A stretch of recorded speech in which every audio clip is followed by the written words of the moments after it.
ChoiceCenter Leadership University is where emotional intelligence meets extraordinary results.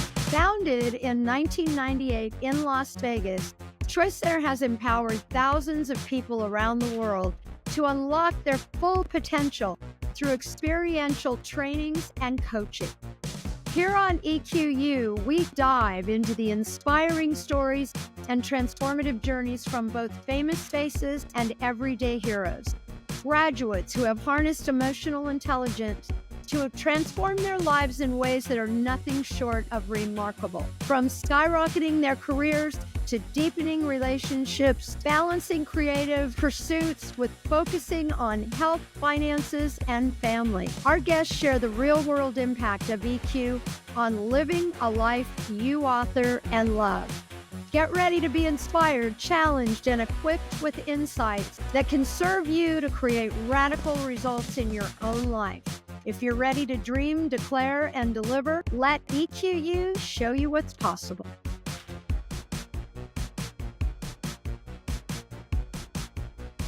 Welcome to EQU, the ChoiceCenter Leadership University podcast, where we dive deep into incredible stories of transformation through the power of emotional intelligence. Today's episode is one you're absolutely going to be glad that you didn't miss it, because we're bringing a guest who is not only a visionary thinker, but is also more comfortable with embracing risk than anyone we've ever met. He thrives on it in the most inspiring ways. You are getting me excited, Rob. But before you reveal who's joining us on the show today, let's remind our listeners to please like, subscribe, and follow EQU so you never miss an episode filled with life-changing insights. And if you love listening to this broadcast, we'd appreciate you taking a moment to give us a 5-star rating.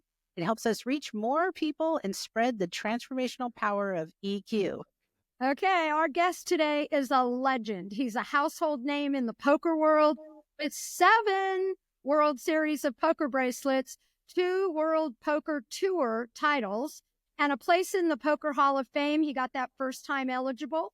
And Daniel Negreanu is also a 2012 graduate of our LV 127 and credits emotional intelligence with transforming not only his poker game, but also his personal and professional relationships. Outside of poker, Daniel is a social media fan favorite, YouTube content creator, and now host of his new podcast with his beautiful wife, Amanda. It's called The Mania, which has become an instant hit success. Daniel, welcome to EQU. Well, thanks so much for having me. Who knew after all these years we'd be on a podcast? I don't even think those existed back then. They did not. Yes, welcome. We are so excited to have you. And we hope that, you're strapped in, because Robin and I have about 3 hours worth of questions to fit into this 60-minute broadcast for you. So let's dive in, and let's just start with your ChoiceCenter origin story. So what motivated you to enroll in LV 127 in 2012, all those years ago, back in the day?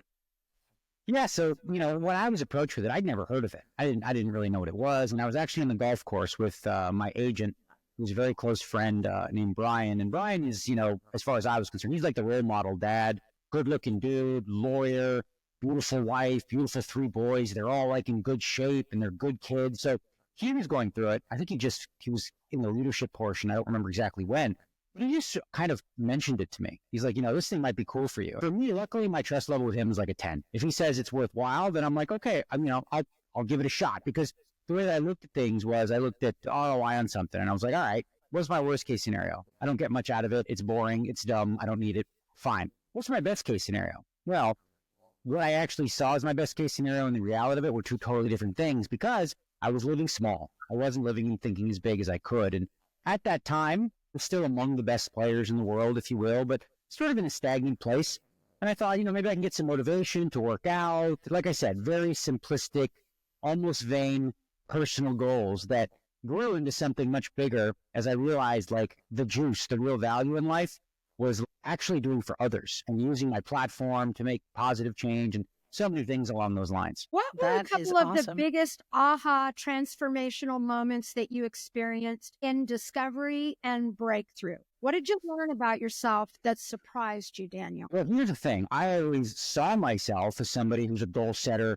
I stand responsible. I get stuff done. I'm one of those types of people.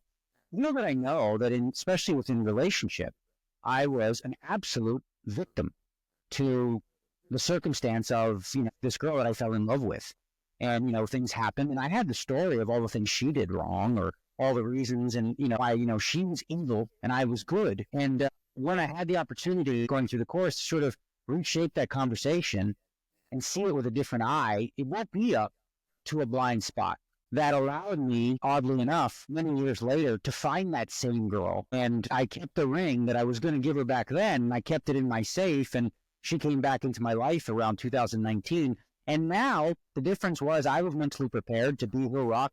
I was there to be more understanding, all the things that I needed to do to grow. And there's no question that reshaping the conversation in terms of how the relationship went all happened at ChoiceCenter, and all allowed me to see her completely differently and open my eyes and arms to what's possible. You had one of our favorite coaches in leadership, Rodney Taylor. He was LV29. Let me get that right. Torchbearer. What role did Rodney as your coach play in your success? So I'm a big believer that you get the coach you're supposed to get. Good, bad, or ugly. If you're complaining about your coach, that's something to look at in your life. For me, I knew going in sort of where I stood in the world. And I was already successful. I had, what I needed to have. I didn't really need a life coaching, if you will. And I certainly wasn't going to probably be all that receptive coming from arrogance of a high school kid who's like coaching me. That would have been very difficult for me. So thankful for me, I had Rodney, who I respected immediately. Came from the mortgage banking world, successful, well-spoken, carried himself with a level of respect. And we became, throughout it, very good friends. He ended up naming his son after me, his son Daniel, which I thought was pretty cool. And he was very impactful, especially in one exercise, which relates to my now wife, and really getting me to be open and vulnerable to what I was really experiencing, the pain that I didn't want to acknowledge. I thought I was past it. It was over, I'm good. But I had so much residual stuff still inside me that was affecting how I frankly saw all women. It transcended just her to I don't trust any of you people. So he supported you with that. And what were the goals that you were working on back then with him? What was on your 100-day personal strategic plan? Well, the big one was something that I had in mind to do even before I was going to ChoiceCenter. And it just so happened that our stretch was to raise $100,000 for the kids at St. Jude Children's Hospital. And my goal is always to create a poker charity event for them. And we were able to do that. In the first year, we raised about $400,000. It still continues to this day. And they've raised, I don't know, probably in the neighborhood of $3 million since we started that. So that was one. The other one was fitness related. They called me Six Pack, sort of an inside joke that that's the only reason I was there, was to get a six pack. And I would say this, it didn't happen while I was there, but I got a picture. I did get a six pack. Took a little while because, a six pack does. As soon as I got the six pack, I took the picture. I'm like, all right, I don't want to live like that anymore. Somebody get me a pizza and a beer so I can celebrate. But I wanted the picture. The most important one, I guess, for shaping, where I was in relation to my career, right? Like I said, I was sort of in a place of complacency, and one of the things you do when you go through the course is you come up with, 3 to 5 goals. And one of them I told him, I'd like to get back in the top 15 of the global poker index. I was probably 68th at the time. I said, that'd be a good goal, reasonable goal I can achieve. And Rodney sort of looked at me and goes, we don't do 15 around here, bro. It's like, this isn't a 15 kind of place. You're going to set the goal of reaching number 1. And of course, all my rails go up. I'm like, no, that's not realistic. That's not possible. There's so many reasons why that cannot be done. So I was already focused on all the things that everyone's very good at finding out all the reasons why they can't do something. But he challenged me, right? And the truth, I learned through that when you set a goal, if you set a goal that you're already on pace to achieve, you're not really reaching, you're not stretching as much as you should. So he's like, we're going to go for number 1. I was like, oh my God. Oh, stress, anxiety. I don't do that. It's too much, right? Well, I went through it back and forth, some with Robin herself, on some of the things that relate to poker. Because here's the thing with poker, my job, luck is involved. You can't control that. Like certain things, I do control. If I say I'm going to run 5 miles a week, I can do that. That's on me. And with poker, I can't just say something that relies on luck. But I realized there was value in doing it anyway. And then shaping the plan, the strategic plan, the personal strategic plan, to do everything I could to get myself there, right? And then being less attached to the results, but more attached to the process. Did I do all the things that I set out to do? I did. Okay. Did I reach the goal? Maybe yes, maybe not. If not, what did I need to change? What did I need to adjust? how can I course correct so that I can get back to that goal? I can proudly say that within 3 months of completing the course, I made 3 consecutive finals. I won a World Series of Poker bracelet, about $3.5 million, and actually did reach number 1 on the GPI and kept it throughout the remainder of the year, which, again, like, I needed a little bit of luck, but sometimes I believe, like, the harder you work, the luckier you get. It's one of my favorite quotes. Absolutely. Where were you? What number were you when you started on that journey and declared it? I think I was right around number 68, and I said, let's get in the top 15, which is respectable, you know. And again, like I said, Rodney was not about setting, and I've learned that that's such a valuable mindset. That for me, I mean, I'm a big believer in goal setting. It's sort of how I was built before Choice, and now I learned how to refine the process in which I do it, right? So again, like I said, I don't set a goal that I already know I'm going to achieve. That's not doing much. I set one that scares me a little bit, because the experience of fear, anxiety, excitement, they're all the same feeling. You just sort of get to choose, like, all right, I'm a little nervous about this one. That's exciting. So if you take it from that perspective, then I think, you know, you focus more on the exciting part rather than the fear and all the reasons why, you know, you're not going to accomplish it. Absolutely. And what shifted about your play, your mindset? You said you worked with Robin a little bit. Like, what really compelled you to get from the 60s to number 1? So one of the things was trusting myself. In poker, everyone plays a hand, and everyone else in the community decides whether or not this person is terrible, they're good, all this sort of stuff. But forget about what they do. Forget what they think. I'm going to do what I know works, okay? I'm going to do what I know works for me. And in addition to that, poker is a people game, okay? It really is a people reading game. One of the side benefits that I got through ChoiceCenter was when I got really vulnerable with people and close to people, I could see them. I could feel them. I could sense, right? When in poker, when they were bluffing, when they were nervous, when they were calm, right? That sounds hokey, but it really was a thing where when you really sit with someone and you're looking deep into their eyes, whatever the case may be, you're doing an exercise with them, you are connecting with that person on a deep level. I took that over. I remember some of the first times I went to go play poker, I could feel people's essence like right away, because I was looking at them and I didn't have any fear of looking away. You know, sometimes when people stare at you, most people, when you see someone staring at you, you kind of, you look away. This is weird. This is awkward. I don't want to do that. Why? Right? Especially at poker. There's such huge value in me being the one staring at you and you looking away. Now I'm dominating. Now I'm the boss of this situation. And in poker, again, it's a little bit of a cutthroat game. So every edge certainly adds up and counts. What other foundational EQ learnings did you take away from 127 that you're still regularly accessing today, Daniel? So I would say one of the big ones deals with sort of everyone has attributes about them that when they're at their worst, they pop out. And it's usually a defense mechanism, right? So I was a little kid in school. I was tiny, and people would pick on me, right? And, I didn't like that. And one of the ways, when people pick on me, whether it's verbally or whatever, one of the ways I had to fight back was I can be very arrogant. I'm very good at being a condescending, arrogant jerk. Like, it's one of my skills, okay? So understanding, though, like what triggers that and realizing there's better ways to fight these battles. Now, listen, I'm human. It still comes out. Like, people push my buttons. It's going to come out. The difference now is I can laugh at myself about it and realize, like, you're being such an idiot. You totally just lost your cool, okay? That was dumb, and I move on quickly. Like, I'm able to shift out of it and ultimately realize that while I have, arrogance as part of my personality traits, I also possess humility too. And frankly, what connects to people is when I am coming from a humble place, when I'm coming from learning, when I'm coming not from judgment, because I'm also very good at that, okay? As a poker player, I'm given limited information, and I have to judge everything about how you think based on almost nothing. So you practice that for as many years as I have. That translates to, how you deal with relationship, like your wife, and, you're going to do things differently. Are you constantly in judgment of her and the way she does things differently? Or can you learn to be accepting, right, of, like, the fact that we're different and love anyway? Love not with, like, here's a big mistake I hear a lot of people, and it sort of maybe came from this. People in relationships say, if she would do this, this, and this, then I could love her. No. If you don't love her as she is, you will never love her, because there's going to constantly be this journey for you of, like, she needs to get better at this, and it'll never be enough, right? And it isn't that simple. People are who they are. If people grow and evolve, but if you don't love them where they're at at this moment, it's never going to happen. Wow. Genius and Well, so true. We know that you famously made it back to #1 after leadership, and an absolutely epic accomplishment, of course, in a real short window. Besides clear intention and mindset, what shifted about your play as a result of that EQ education? Well, one of the things that I did, which we can't ignore, is I put in the work.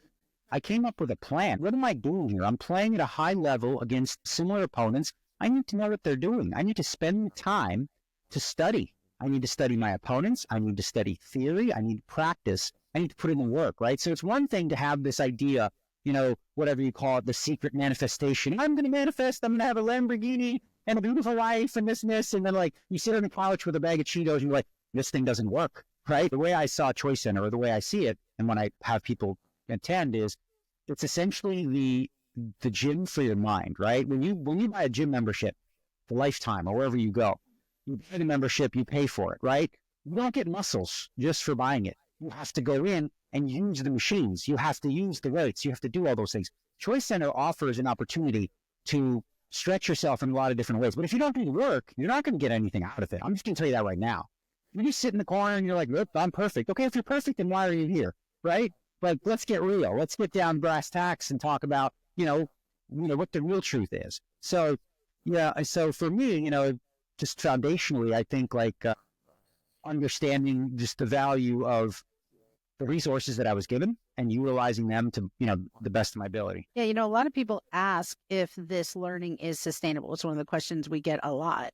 What would you say is your experience with that? Do you feel like it's sustainable? And if so, what are some of the things that are the best to keep it alive? Yeah, so I did it, 12, 13 years ago, right? And I can honestly say that constantly, daily, practices or things that I learned while I was there play a role in my life in a positive way, okay? Now, if you find a self-help book that you find great, the 7 Habits of Highly Effective People, the 8th Habit, whatever it is for you, I think that's all great. The difference with those or any of these sort of one-day seminars is it can be fleeting, right? If you don't put in the practice. The way that Choice Center's set up, you're doing a lot of work those first 2 weekends. You're digging deep. But you don't just leave it there. You're not done. It's not over. You have 100 days now, which, science is very clear on this. It takes about 90 days to develop a lifestyle habit. That's partly why I imagine the course is designed for around that amount of time. And you're going to put into practice all these things that you're learning so that it becomes a way of life. Not just a thing, I went to this conference, I got rah-rah'd up, and then by, a week later, you've forgotten everything. So I think constantly just using the tools. I'm always thinking of, what sort of goal setting I can do. I use practices that I learned at the table too. If my energy's off and I feel like I'm frustrated or angry, one of the things that I do, and I got this during the Masters actually, one of the practices that I use is to really sort of center myself is when I'm really upset about something, there's a feeling inside, right? We all feel it, right? You have 2 choices. You can ignore it, pretend it doesn't exist, and then you'll find 3-4 hours later, it's still there, and it's still affecting your mindset. Or I can internally vent, feel it. I cannot believe this dummy just played that hand, and he screwed me out of my championship, and blah, blah, blah. I can vent I can be as victim as I want internally, right? Then I'll take 3 deep breaths, center myself, just get present to what am I actually feeling right now? What are the physical sensations I'm having? Okay, my heart's racing, my feet are tapping. What do I need to be right now going forward? I need to be focused. I need to be dominant. I need to be really dialed in. And so I'll take the 3 deep breaths, like I said, and it doesn't happen instantly. It's not like, magically it goes away. But I promise you, for me, I've done this many, many times. Within 5 or 10 minutes, I've forgotten already about that hand. Again, that's so important. Whatever sport you're playing, whatever endeavor you're involved, golf is a good example. Tiger Woods was asked once, greatest golfer ever potentially. He hits his putts a little bit aggressively. He was asked by a reporter, he's like, why are you hitting those so aggressively? You're not worried about the second putt. I'm not thinking about the next putt. I'm thinking about this putt. I'm going to do everything I can to make this one because I want to be present in the moment, not thinking about, if it doesn't work, I need to have a backup plan. That's the mindset of fear and scarcity where you're like, what if it goes wrong? Instead of no, do everything you can to give this opportunity to the best you can. And usually results come from that. I love that. And for the players out there, what percentage of the game is managing your emotions? You're in a lot of high stakes situations and you got a lot of pressure on you in the game. So how does just managing all that and your EQ play into your success on the table? Well, so I'm a pretty emotional guy by nature. You'll see a lot of the younger players today. They're very robotic. They try to be like a robot. I don't do that. I allow myself to feel what I feel. And I feel that allows me to tap into intuitiveness and, a sense of feeling how other people are feeling and all this stuff. I don't try to block that out. Ultimately, I got to be me. Ultimately, if I think of like one of the biggest, most fundamentally powerful things I got is be authentic, like fully authentic. Good, bad, and ugly, like I said. And listen, I'm going to have, because anybody in a public role, you're going to have those that adore you, love you, and some that hate you. And I feel I'm comfortable with that, because another quote that I love is, in order to avoid criticism, say nothing, do nothing, and be nothing. And that's just not the way I live my life. So I'm going to be in your face a little bit at the poker table, engaging, and I feel like that's my comfort zone, and it's maybe not theirs, which benefits me. So yeah, emotionally, the biggest thing that I got was to not allow something bad to have me dwell about the past. I'll give another example, just real quick. In a poker tournament, let's say Robin, she ended the day with $1 million in chips. Corrine, you ended the day with 50,000 in chips, right? Robin is doing great. You're not doing so good, okay? Well, 2 hours in, Corrine, we go on a crazy rush. You have 300,000 now. Robin, she had a bad start. She's at 300,000 also. So you're exactly at the even place. Now imagine you're equally skilled at poker. Who am I betting my money on right now? I'm betting my money on the person on the upswing. I'm betting on you, Corrine, because you're excited, you're happy. Robin is stuck in, but I had $1 million before. 300,000 is a great amount of chips. You're both doing well, but your mindset, Corrine, is going to be positive and happy. Robin, woe is me, I'm about to go broke. And I promise you, betting on the person on the upswing, you can make a lot of money doing that. Yeah, because I'm in the momentum of feeling, I'm in that juice, the like confidence, all that. Okay. Yeah. So yeah, I can see how it plays in a lot, Everything. being able to read Plays people. into everything. If you were to identify one or two things that really has you be consistently successful and stand out from the rest, is it these types of things, or there's some other things that you do that maybe other people haven't tapped into themselves? Yeah, there is a big one, and it's one, and it's really essentially the crux of what EQ is, and it's self-awareness. Self-awareness combined with the humility to take an honest look at yourself, okay? Here's the thing about poker. It can play tricks on your mind where you think you're just unlucky. Everybody's just unlucky except these few guys who win. They're just lucky. No. If, your results are not there, there's two ways you can go about it. You can be a victim and complain about your bad luck. What's the value in that? People go, oh, poor you. God, it's annoying talking to this person. All they complain about is their bad luck, right? Or you can start to look introspectively and like, what am I missing? What could I possibly be doing better? So throughout my career, over 30 years, I've always been willing to, rather than scoff at the young, learn from them. The self-awareness to say, okay, you know what? Some of these things these kids are doing right now are taking advantage of me. I need to figure out how to counter that. If you live in a world where everything you do is correct and you can never learn anything, you're going to be surpassed by all those that are continuing to look for ways to innovate and to create new strategies. And I remember learning that lesson, frankly, in my early 20s. When I first came to Vegas, there was a couple world champions, and I'm this 22-year-old punk kid, and they were scoffing at the kids, and oh, they're so aggressive, and they play dumb. I'm looking at these two, and I'm like, I destroy you, okay? You're like taking candy from a baby. I'm killing you right now because you aren't opening your mind, and that's why a lot of people from my era faded. They were not able to keep up because you sort of get to a place where you think you know everything. Everybody else is learning. They're using new tools, software, artificial intelligence, all these kind of things. And for me, to take on a couple coaches who were not as accomplished as I was, they don't have the attributes, but they understand how to use these tools. So I said, well, let me hire them to teach me. And I think that's a requirement, frankly, for longevity in poker. Well, we've been talking about many ways of being: empathy, resilience, managing pressure and all the stress, all key aspects of emotional intelligence. So anything further, Daniel, on how these EQ tools show up for you and how you play? Yeah, I'd say one other thing is, in order to be good at poker, you have to be very confident in what you're doing. You have to feel like you're the best player at the table. When you are hesitant and you are, coming from fear, you're going to miss out on some stuff. You always want to feel dominant. And one of the ways to do that is to improve your mindset, improve your ability to get there. And I think one of the drawbacks I think a lot of players have is they have the skill set, they have the knowledge, they don't have the confidence in themselves to pull the trigger when the trigger needs to be pulled. Now, there's a big risk here that you need to take. Well, do you trust it? No. Maybe I'll just not do it, and I'll just avoid the situation rather than coming in like a tiger and saying, no, I've studied this spot. I'm going to do this. And I'm going to go down fighting. If it doesn't work, who cares? Now, if it doesn't work out, this is where you're introspective after the fact. That's another attribute that's super important when it comes to coaching. Whether you're coaching yourself or you're coaching others, is you set up a plan. Okay, you got the game plan. This is the game plan we decide is going to work. You try to hit the goal, you don't hit the goal. All right, well, let's take a look at the game plan. Okay, did you do everything? Yeah. All right, so we need to adjust the game plan. Let's see which ways, we can improve next time. So with poker, you play a hand, you try something, and you're like, yeah, that didn't work. I don't think that's maybe as good as I thought it was. So you can't be stuck. This is correct. You realize, well, maybe there's a better way. And that's the thing, opening your mind to possibility, which is, I think, again, a very prevalent aspect of Choice Center, is opening up possibility to things you don't believe could be true. And a lot of that comes from when we're very young. A lot of thoughts we have about what is possible and what isn't. And a lot of it's just a story. It's not true. A story we tell ourselves. Mm-hmm. And you've been talking about possibility, and tell us about a time when reading one of the players, someone's emotions, helped you with a really big, significant hand. Well, one of the things I use at poker is I use like a deflection tactic. Okay. Generally speaking, when people are comfortable and relaxed, you get more information from them. If someone's just sitting there stoic, they're not going to be as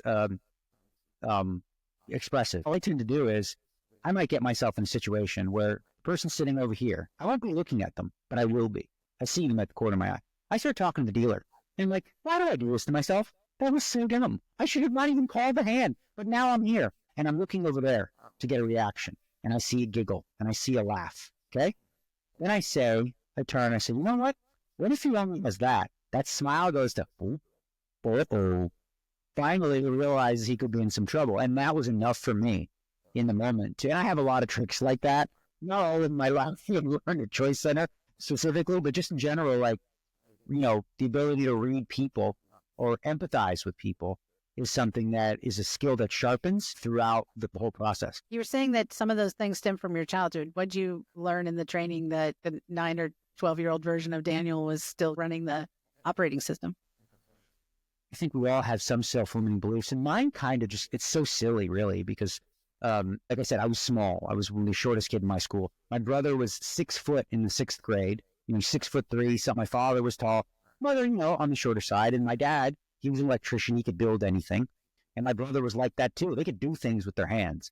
It's amazing how the smallest of comments sticks with a young boy. I was a young boy, and my mother asked me to go open the screen on the door.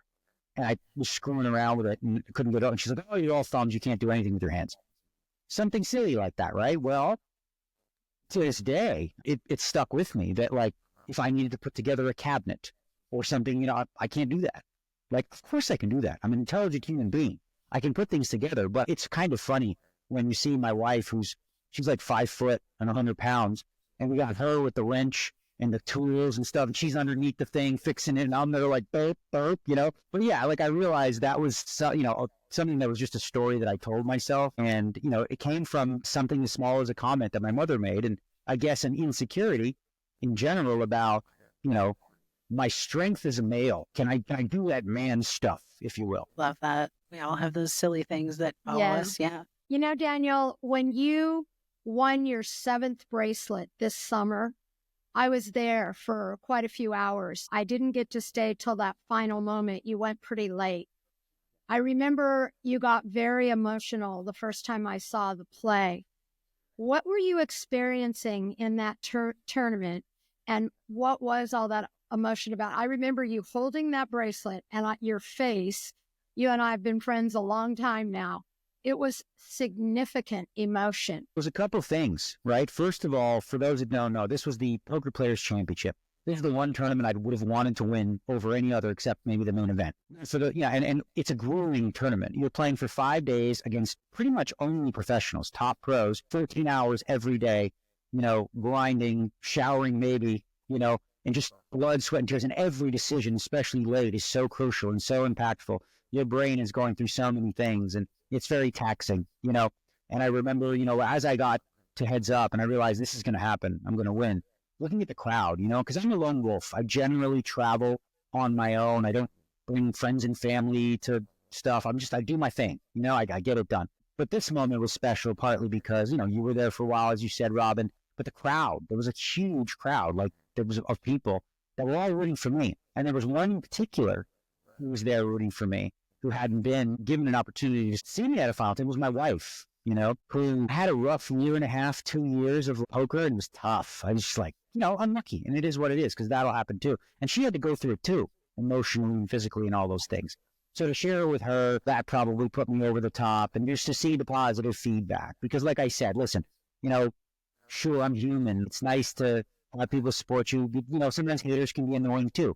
It's just nice to get that positive feedback from complete strangers. And I spent probably an hour and a half after winning, signing autographs, taking pictures, and making sure that every little moment that I had with those people that stayed, they felt like, not that they got their money's worth per se, but like one of the things I learned too is just that when you're in my position, you might meet 300 people and have good rapport with like 299 of them. One of them, you didn't see them. They were on the side. You walked away. They didn't see you. And then, of course, you're a monster.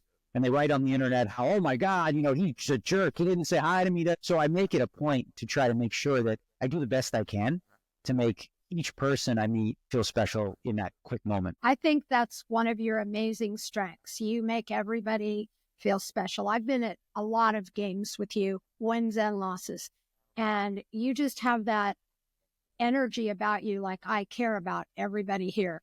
You're amazing about that. I'm going to shift over to 2018. You hosted a masterclass called Daniel Negreanu Teaches Poker on the series with that same name. What kind of feedback did you get from the fans and the players about that class? I think I remember, weren't you the number one position for a long time in that? Okay, so for those who don't know, you probably have heard of it, masterclass.com. They are the biggest, the best, the most high-level sort of training site in the world. They have people, if you want to learn how to cook, you learn from Wolfgang Puck or Gordon Ramsay. You want to learn tennis, you learn from the Williams sisters. You want to learn basketball, Steph Curry. Oh, you want to learn how to act or sing? Yeah, Christina Aguilera. All these top names in their field. So when they approached me, I was honored to do a course with them. And I can honestly say that the level of production that they put into these things is a level I've never seen in anything else I've done. And yeah, USA Today did a piece rating the top 10 masterclasses, and mine was number one over all these great things because we really put a lot of work into it. I wanted to make sure that, people got their money's worth, even though it's not a lot of money, it's actually quite cheap to take the course. I wanted to teach people how to critically think about poker, and, maybe that expands past poker as well. For sure. Outside poker, you have a phenomenal love story, a heart-wrenching love story. Tell us how you and Amanda came to be who you are for each other today. Yeah, so there's history there. When I met her, she was a young, blonde, Southern Belle firecracker. Party, she was a lot. And I was like smitten right off the bat. And I was 10 years older than her.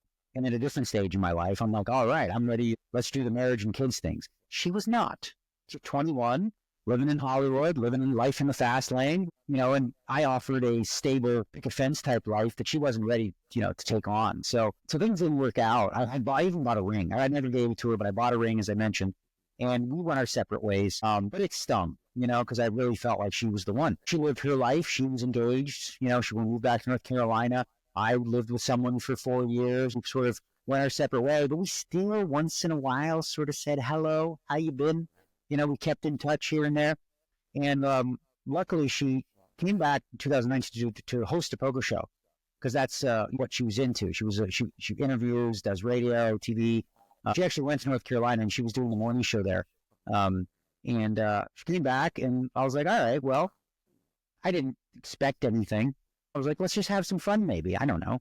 I didn't expect, based on my history with her. And we went to dinner and, we're both different people now. Right. And I really got to see it with her because she shared something with me that she didn't share with anybody at the time. And that was the game changer for me. She shared with me that she was diagnosed bipolar.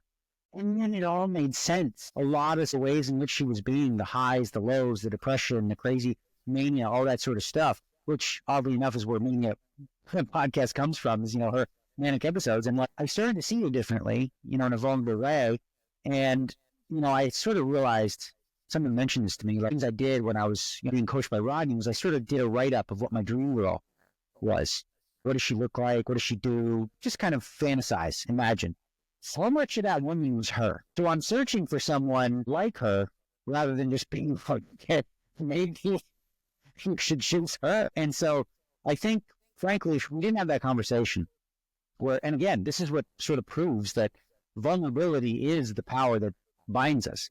If she didn't get vulnerable and honest and open with me, we wouldn't have been married, I don't think. I would have had all those reservations based on our history of remembering when she was a young firecracker. So shortly after, New Year's hit, it was only a couple months, I still had that ring in my safe. I never got rid of it. And I thought, well, what better time? And so I gave her the ring on New Year's Eve. We were married in May of that year. And it was odd because that's sort of when COVID hit, with the pandemic. And that's a real test for any relationship. And for us, it just made us stronger because we spent all day together every day. We were not leaving the house, being good soldiers, if you will. And we really sort of found a rhythm that really worked for us. And I grew closer and closer to her, like every day. Since we've started this podcast, it's kind of our own little therapy session where each week we get together, we talk about a wide-ranging amount of topics. We get to share with people, and it's good for us. It's something that we get excited about, and it keeps the spark and keeps things fresh. So I live my life now. One of the primary goals is to make her happy. Because she deals with what she deals with. She deals with moods and emotions that can be great one minute, off the next. Luckily for me, partly thanks to, I'm a rock, and I get to be that rock for her. And she's so good with communication that if she is off, right, she lets me know. She's like, I'm in a mood. I'm like, okay. Sometimes she needs to isolate. It's fine. It's actually kind of easier in a way because I never wonder, like, what did I do? She's so upset. What did I do? Nothing. Sometimes it's just a hormonal change, a mood change, whatever the case may be. She's great at communicating it. And I learned one valuable thing. It was actually a book that Robin recommended before I did the course, The 4 Agreements. And one of the agreements is very valuable. It's don't take anything personal. Don't. Okay? Whatever it is, that's somebody's opinion. And don't make assumptions also. That's another thing that we do often. You get a weird look from somebody and then you start to make a story about they don't like you, da-da-da. And I've learned to go, whenever I've had those moments, I think, I don't know. I think this person might have a thing with me. I go to them like, hey, I'm just wondering, are we good? Or, did I do something that upset you? If so, I'd like to have a chance to acknowledge it, maybe apologize if that. And often I find it was just a bad read on my part. And they're like, no, it's not that at all. So rather than live through this period of uncomfortableness with a person, I squashed it in the butt. But if we did that more often, I think it would have solved a lot of relationship problems for sure. Just mentioned the new podcast, the Mania. It does pull back the curtain to share your unfiltered reality of living with somebody with bipolar disorder. So what was it that inspired the two of you to say, hey, let's put this out there. Let's make this a podcast and share? Well, when we met, part of our chemistry was on camera where she was doing interviews. So we had that chemistry. We had a good flirty vibe on camera. And we talked about doing a sports show. We talked about doing a poker show. There was a lot of interest for people that they wanted to create a show around us. And we thought, why don't we just do it ourselves? Make it easy, make it about us, and also be so open-ended that we can go any vertical we want. She's super interested in, she watches the Netflix documentary. She likes crime dramas and, she's into the culture gossip. We did an episode on OJ, we talked about the Blake Lively, Justin Baldoni stuff. So she has her interests. I have mine. We meld them together and we sort of riff off each other. And the conversations go into, sometimes it's storytelling. And we don't really keep a script. It's just very loose. We have a few ideas, some of the things we want to talk about, but we let the conversation kind of go wherever it goes. And here's another thing I learned too. From listening to Joe Rogan one time, who's the most successful podcaster in the world. He talked about when he started his podcast. He just did it because he liked it. It was fun. He didn't have any ideas of it being huge. And many people would tell him, listen, you're only going to listen to 3 hours of this stuff. You need to shorten. You need to do this. You need to have these types of guests on, not these types of guests. He's like, I'm just going to do what I love. And I enjoy doing it. And I'm a big believer that if you just do things that you love, you're way more likely to be successful than if you're trying to cookie cut or something. So we do this because we enjoy it. And if other people love it, that's awesome too. But that's not the crux of why we're exercising this creative outlet. A lot of people say that, we've helped them out in a lot of ways, because a lot of people have someone who's bipolar in their life, one way or the other, in their family or otherwise, and it gives them a deeper understanding I think, too, when we do talk about that. But that's not all we talk about. It's a lot of fun, too. We just kind of cover a wide variety of topics. Well, you're both so totally authentic. And authenticity is something that just draws people in immediately. And then to have a couple that's so authentic, she gets real sassy with you and you handle it beautifully. And your chemistry just flows all over the show. And that's what I love about it. It doesn't matter about the subject matter. It's how the two of you are bouncing. The sassy is sexy to me. And it's a platform that I think I'm naturally good at. And Brian actually said to me, listen, I got some news for you. She's just as good as you are. And I'm like, I know. It's great. I need somebody to challenge me. That sass is attractive. I don't want to push over. I'm not looking to be in a relationship with somebody who I control. You do not control this woman. Okay? It is not possible. It's not on the table. She fights for herself. She's feisty. She's tiny, but she's feisty. And I think that shows through when we go back and forth. We talk about stupidest things about her leaving ice cream in the fridge and the fact that I'll eat it even after the due date. We talk about all kinds of stuff. And it's just every relationship, you have your little fights that you fight, and we do them on the podcast. I think it's fabulous. You make being real attractive and great role models, the both of you. Over all the years that we've been together, we've repeatedly watched you and your platform, your celebrity that's for greater good, Daniel. So whether it's to support specific charities, which we've done that together and you do a lot of it, whether it's make a difference for other people in many, many ways. What impact do you and Amanda look to make by being together on this show, sharing this mental health journey? So Amanda's uniquely qualified, not only because she's somebody who experiences bipolar, but she's also got her degree. She just finished her degree, and she's always had a genuine soft spot for those that are homeless, because she lived in LA for a while. She was right on Skid Row, and she would talk to these people. She'd walk by them and understand the struggles, and she understands that the majority of these people are dealing with either some type of untreated mental illness or some sort of drug addiction, and they're not getting the care that they need. So part of the reason that she wanted to get her degree was so that she could help those people.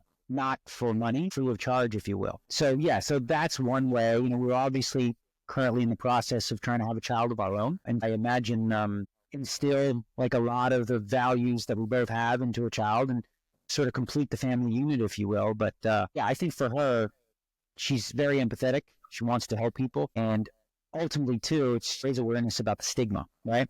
I have a friend who played for the Golden Knights named Robin Lehner. He was the goalie who replaced Florian.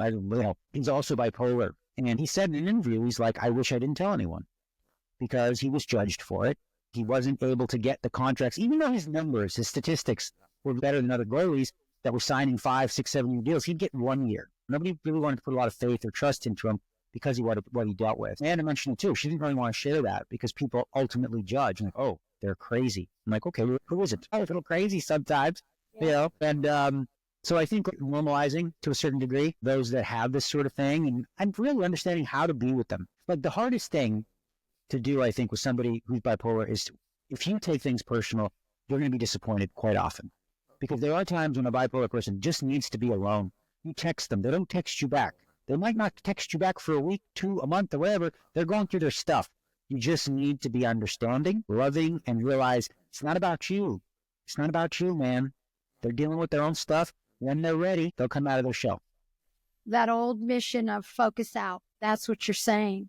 Well, so far with the show, what's the feedback you're hearing? Along the lines of what you said, I think a lot of people appreciate the authenticity. And that's one of the things I admire about her. She doesn't care at all what people think about her. She just says what she believes and very open in that regard. And people have enjoyed it. It's a new podcast. We're 12 episodes in now. The audience is pretty stable and it's building. And like I said, people I think will appreciate her talking and being so vulnerable and open and authentic about what she deals with. And we don't pull any punches. There's nothing we hide. We're talking about our journey to have IVF, and create a child through that. And I think that relates to a ton of people. And so we document that journey. And I think just that alone, it's an opportunity once a week for people to just sort of sit in on me and Amanda's therapy session we have with each other. I think you're going to have a massive impact, and it's incredible. You can't wait for the next episode because the two of you just have fantastic energy, but again, are just so like real, authentic, and tell it like it is. And no matter what you're talking about, if it's IBS, the Malibu fires, like whatever it is, like it's just really cool to see the way that you two interact, and you can see the type of relationship that you have. And we know the whole backstory, so it's even cooler for us to listen to it. But speaking of your IVF journey and making some mini-me's, what is it about that IVF journey so far that you could share as what to expect, or what are some of the things that you don't see coming in that journey? If you're the male, your job is very, very easy. You spend a few minutes and they get a sample from you. That's your job. That's pretty easy. But in addition to that, I think your job is more important than that. And that really comes down to moral support, because for Amanda, what she goes through, and for any woman who knows who's gone through it, it's emotional. It's, your hormones are just all through the roof. And, essentially the process expands your ovaries. So you're in a lot of pain. You're jabbing yourself. You're doing all this stuff. So for me, I remember just thinking, focus out. Like every morning, whether I needed to go or not, I was going with her. And I wanted to just be there for her. And I really put my life just for that period on the back burner. Like my personal goals, my gym, whatever. I'm just going to focus on this and her because it's really important. And, she wanted to document the whole process. And I think me being there with her is good for our relationship. It's good for her and made it a little easier on her. People have gone through it, and they haven't had success. So I think for some, if you have elevated expectation, there could be some disappointment, but it's worth it. It's worth it if it's something that you both think will enhance your life. Beautiful. You mentioned earlier that your coach Rodney named his baby after you, baby Daniel. Have you thought about baby names after? I have a name. I can't share it, but we both have a name we both love. And both of us would choose this one name. It's a good name. It's got some history, but I can't tell you any more than that because we want to keep it secret. We don't want anybody stealing the name. Well, keep us posted.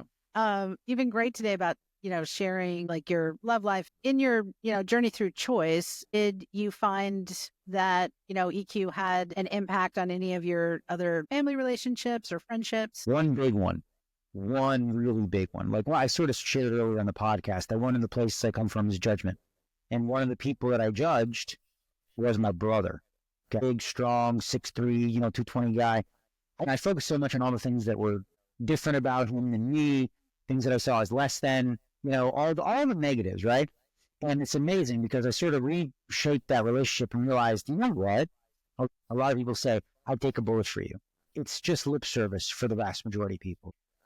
But there's one person in the world that I know actually would, and it's my brother. He would jump in front of a bullet for me. I believe that. I know that. I've seen it in action. Anytime someone's, come at me and he loves me more than anything. And I was able to sort of connect with him on a different level, where I left the judgment behind, sort of almost like a blank slate. Where this man is very sensitive, strong, loves me unconditionally, is a good person. And I found that without him actually having to change anything about himself, the relationship shifted because of I shifted. He didn't go. It wasn't like he was going through choice. I was. But the fact that I was going through this changed our relationship, both for him and me. We became much closer. He saw me differently as well. I was more interested in what's going on in his life and, the little things that mattered to him. I was a better listener and just connecting and more loving and accepting of him. And so again, one of the cool things about it is whether, the people around you go through the training or not, they will be impacted by it because you've shifted. And often people say you shift and like, what the heck is he smoking? Why does he seem so kind and happy and all these things all of a sudden? And often that's kind of why you see those that go through it, their friends and family end up going through it too. And a big reason for that is they see the evidence, they see the changes, the positive changes in people that they love and trust. And so they want that for themselves, which makes sense. Well, I'm going to go back to 2015 when I first got to really learn about your brother. Your documentary is called Kid Poker, and it was released. And it showed how you became the person we all knew at that point, and you're talking about now. What impact did that documentary have on your life? I know about your brother, amazing. And who else? What else? Well, I think the documentary you mentioned, Kid Poker, I think for most people, well, actually, overall, it was well received. I think people got to see a different side of me. With a public figure, when you see them playing poker, you're just seeing them in their element or whatever. Seeing the backstory, where I come from, my roots, what makes me tick. Again, good, bad, and ugly. You're being vulnerable and open and honest. And that's kind of where I was going with that. But we weren't pulling any punches. We weren't hiding anything.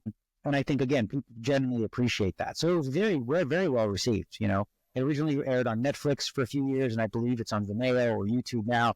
I don't know how all that legalese works, but yeah, no, it was, I'm glad I did it. Well, you know this because I think you get DMs and messages from people in different ways. I wrote a stretch for leadership where people watch your documentary and then they answer questions. And of course, that allows them and supports them to look at their own families. It's really one of our most popular stretches. Yeah.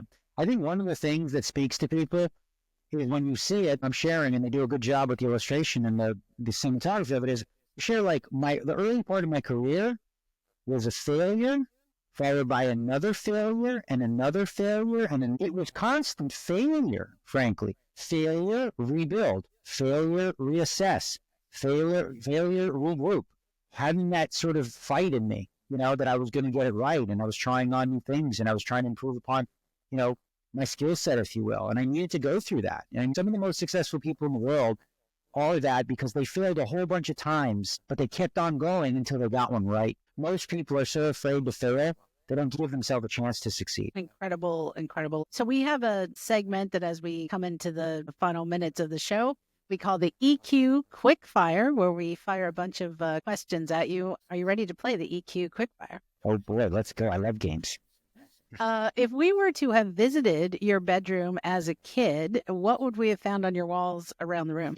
Very specifically, we would have found the Sunshine Girl every day in the Toronto newspaper. It was a girl in a bikini all over the walls. In addition to, oddly, I was a numbers geek, and I kept the stats of the Toronto Blue Jays from the newspaper. I would clip it and put it all over and check how many games back there were. So it was a combination of that and women. I was a kid. What do you expect? I love it. For our students who are currently in their 100 days of leadership and in the heart of being held accountable to achieve all the goals that they declared, what coaching would you give them as someone who's 13 years outside of that experience? If you're not feeling challenged, you're not working hard enough. It's supposed to be challenging. That shouldn't be a surprise to you. And ultimately, I think one of the most important things is this. There are probably moments where you're like, I don't really want to do this. You're normal. That's fine. That's a normal thing. But like what I would say then is find your anchor, which is why are you there in the first place? What is your vision? What is your end goal? What is the whole purpose of doing this? And does it still matter to you? Is that not important to you? Is that not worth going through things you might not like, you might not be enjoying, whatever the case may be? Progress and growth is not supposed to be easy. When you go to the gym and your muscles get sore, they rebuild bigger and stronger. And it's the same with something like this. So ultimately, instead of focusing on the minutia of the day-to-day, keep your eye on the prize. Remember why you're there in the first place.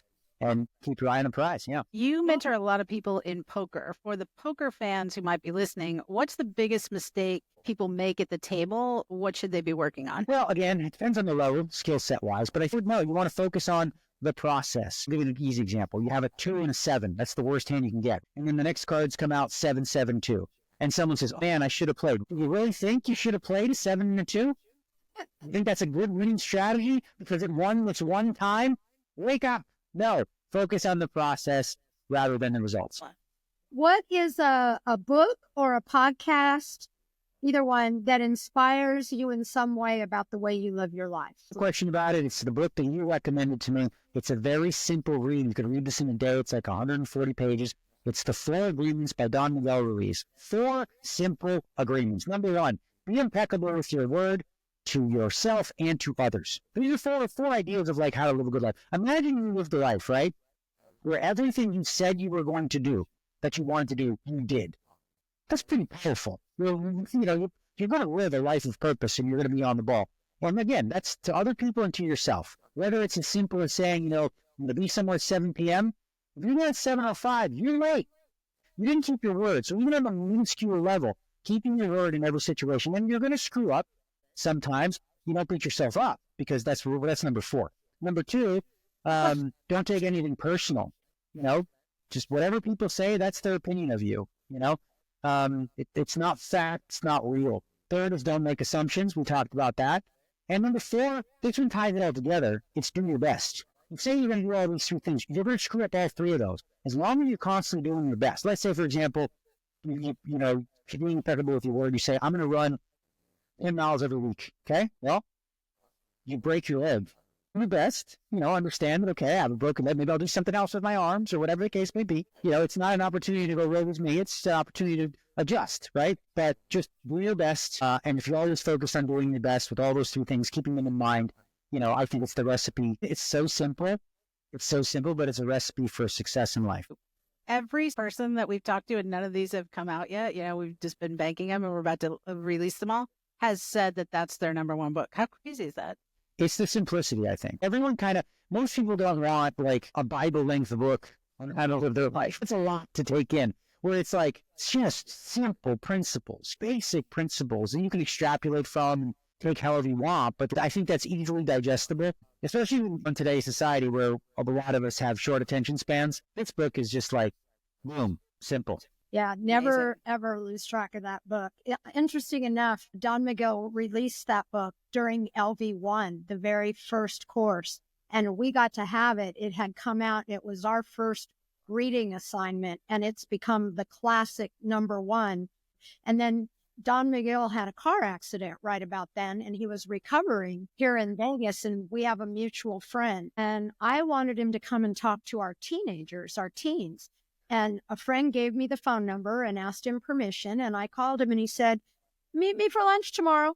And I did. And he brought his girlfriend and he said yes instantly. He said, tell me what you want to ask me. I said, I want to ask you if you'll come into the training room and work with me with our teenagers. He said, yes. When do we start? Like just the nicest guy in the world.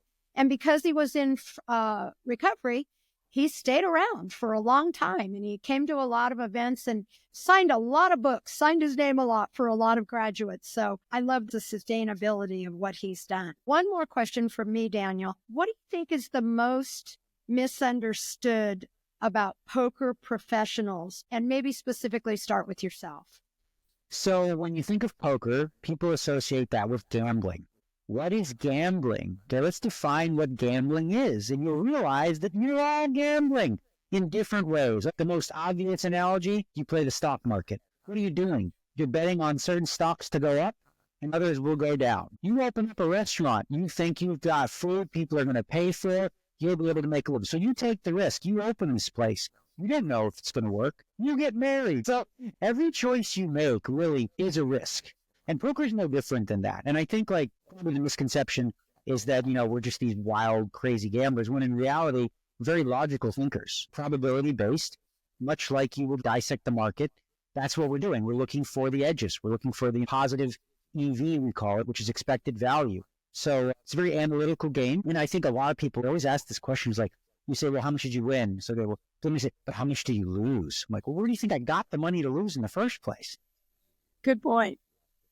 Do you practice any daily disciplines? Physically, working out is something that, I just built my dream gym that we have here at the house. And that's something that I'm mindful of. That's something that I learned about later in life, probably 37, 38. I'm 50 now, and I try to stay active there. And the other daily discipline is just literally thinking about ways in which I can make my life happy. I want to know, what is your EQ superpower? I think my EQ superpower that I learned is how to listen to the conversation underneath the conversation, which means somebody saying something. What do they mean underneath that? I remember, giving an example. I was talking to somebody who was quite obese. He was, 500 pounds-ish, right? And we were just talking, and he was considering maybe doing choice. And I said, so do you have a girlfriend? You looking for that? He's like, no. I don't want none of that. And I heard underneath what that meant. He did not want it. He didn't think he was worth. I felt it. He didn't want that. He didn't feel worthy of it. It wasn't even on his radar, the possibility of it. But he saw himself. There was a lot of self-loathing going on. I'm not worthy of this. So I heard him, and I didn't call him out on it or anything. I just made a mental note. As he spoke, I said, okay, this man's hurting underneath, and that triggered something in him. So again, I don't think it's appropriate to sort of call people out and judge them for it, but hearing underneath what people are saying and getting a sense of what the true meaning is, or the crux of it is, and where it comes from. Daniel, we like to wrap up each episode inspired by the journeys of our guests and offer our graduates and listeners an EQ stretch challenge to complete before the next episode. And we would love you to design one for us. Here's one that I like that was impactful for me. Call somebody that you maybe haven't spoken, well, whatever. Just call somebody you think it's important to, that maybe you have certain judgments about, some things about them that you're not necessarily a fan of, if you will. And try this exercise where you experience them as a completely blank slate, like you're meeting them for the very first time. You've never met this person. And you have a conversation with them, get to know them, this person. Then let us know, what did you learn about this person to be true that you didn't know before? Because I remember doing an exercise like that, and I saw this one girl, and I thought of her as just like a very shallow party girl, ditzy and dumb. That's what I thought. And I actually did this exercise, and I'm like, she's actually quite brilliant in so many ways. So I was fascinated by that, and I think it's a really worthwhile exercise to do the blank slate. Take someone you have in judgment, give them a true blank slate, tell us what you learned about them that you didn't know was true before.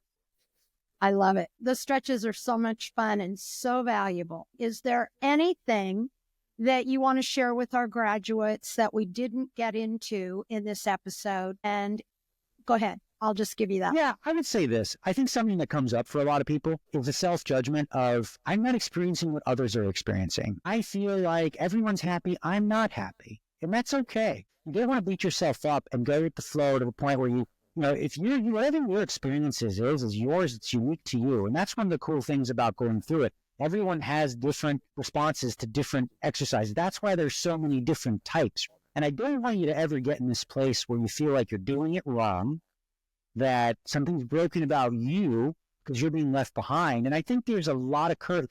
There's courage in being honest about that. You know, one of my biggest breakthroughs came from me saying, guys, if I'm being honest, I'm not feeling any of the things you're feeling right now at all. Like nothing's happening for me, if you will, in that way.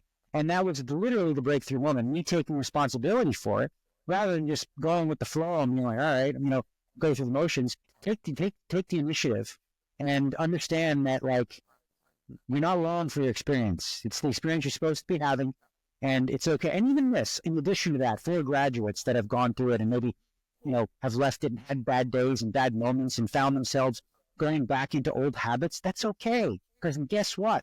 Now you know you have the tools and the wherewithal and the know-how to shift out of it. So this isn't a case where you're perfect after you're done. That's ridiculous. There's always constant work to do for all of us, and just be accepting of yourself. It's a series of practices. That's really what transformation is that we learn things that work for us, like you've been speaking about tonight. And it's about staying in the best practices and keeping ourselves sharp and present. And you certainly have inspired me tonight. It's so fun to hear you going backwards, and you have I know you have an incredible memory. To hear you tonight, like, you really hold on to a lot. So I guess I want to say, is there any parting words that you want to give everyone that is your favorite wisdom? My favorite wisdom, yeah, I mean, again, I sort of spoke to it just now, but essentially it's like, I put more value in authenticity than anything else, and so does my wife. That is a prerequisite for people, for friends. She doesn't care where you're at, whether you're a hot mess, you know, you're a train wreck, as long as you're real, as long as you're authentic, and you're not caught up in living this fake Instagram life where you're perfect, right? Understand that your power comes from your vulnerability. Some may call faults, weaknesses. They're not. Sharing those things is a real powerful strength. So I say, just be you, really. Be authentically you. Thank you so much. And by the way, if people haven't been listening yet to the Mania, what are the channels that they can find it on? Well, the Mania podcast is available on my YouTube channel at DNegsPoker. We also put clips on my Instagram at DNegsPoker. I am at RealKidPoker on X. And it's also on Spotify, Apple Podcasts. If you just type in the Mania podcast, you will find it. Beautiful.